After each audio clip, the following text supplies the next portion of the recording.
रहमान रहीम। मेरे प्यारे दोस्तों, कैसे हैं आप। आज जो कंट्री में आप लोगों के लिए लेकर आए हैं वो है जी Saint Kitts and navies.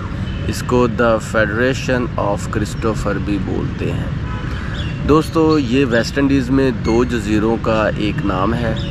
Saint Kitts और नेवीज़, ये दो डिफरेंट जज़ीरे हैं और यहाँ पे टोटल जो आबादी है ना वो तकरीबन 48-49 हज़ार है और इनका रकबा 269 स्क्वायर किलोमीटर है।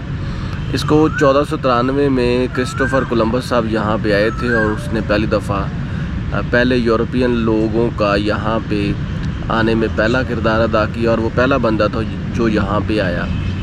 और इसके अलावा यहाँ पे आपको लैंडस्केपिंग और दूसरी चीज़ें मिलेंगी और बहुत ही पुरअमन जज़ीरे हैं।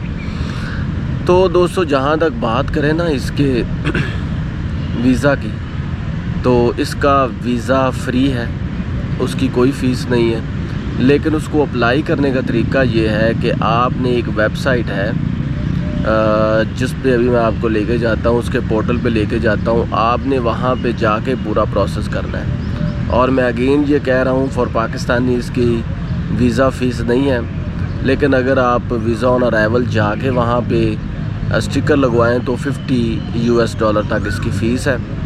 तो बग़ैर टाइम वेस्ट किए मैं आपको ले जाता हूं कि उसी पोर्टल पे, उसी वेबसाइट पे, जहां पे आपको पता चलेगा कि इसका ई वीज़ा अप्लाई कैसे करना है।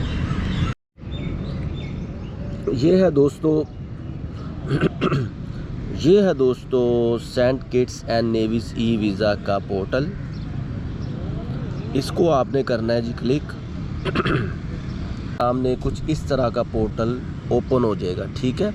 और यहाँ पे लिखा होगा welcome to the Saint Kitts and Nevis e visa website. इस पे उन्होंने बताया हुआ है आपको अच्छे तरीके से कि बिफोर स्टार्टिंग योर एप्लीकेशन आपके पास जी वैलिड ईमेल एड्रेस होना चाहिए। अगर आपका ईमेल एड्रेस वैलिड नहीं है तो फिर आपको वीज़ा अप्लाई करने की ज़रूरत नहीं है। वैलिड ट्रैवल डॉक्यूमेंट्स, यानी कि पासपोर्ट आपका 6 माह तक उसकी वैलिडिटी होनी चाहिए दोस्तों, और उस पर ब्लैंक पेजेस भी हों। एप्लीकेशन प्रोसेस पे जब आपने जाना है, और ये भी उन्होंने बताया कि आप एक वीज़ा के लिए एक एप्लीकेशन ही ओपन करें, अप्लाई ऑन नाउ।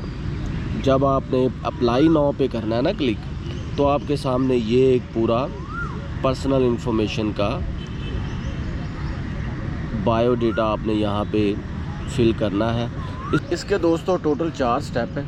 एक में आपका नाम, आपका पता, आप कहाँ पे रहते हैं, किस कंट्री में रहते हैं। दूसरा जी आपका पासपोर्ट इन्फॉर्मेशन, आप वहाँ किस मकसद के लिए जा रहे हैं, ये सारा होगा। उसके बाद होगा जी आपका वहाँ पे कोई इनवाइटर कौन है, इनविटेशन लेटर है।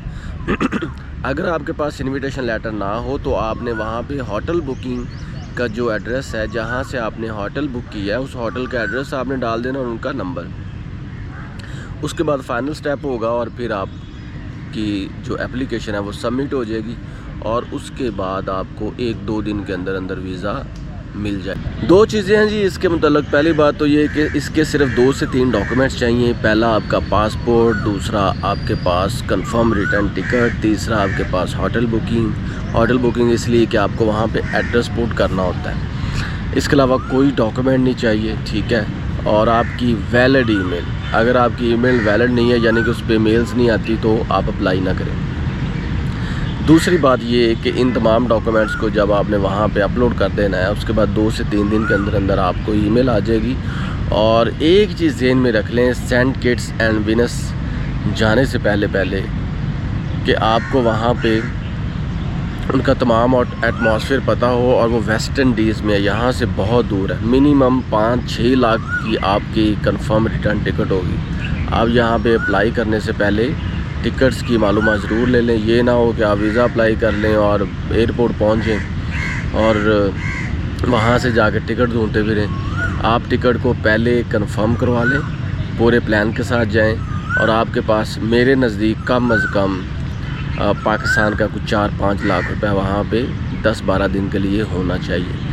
क्योंकि जो आइलैंड्स होते हैं ना दोस्तों, याद रखिएगा, जो जज़ीरे होते हैं वहाँ पे फेरिस पे भी सफ़र करना पड़ता है। वहाँ पे खाने यूजुअली महंगे होते हैं और वहाँ पे आपको ट्रैवलिंग बहुत कॉस्टली होती है। तो कपड़े भी आपको वहाँ पे महंगे मिलेंगे, तो तमाम चीज़ें साथ लेके जाइएगा।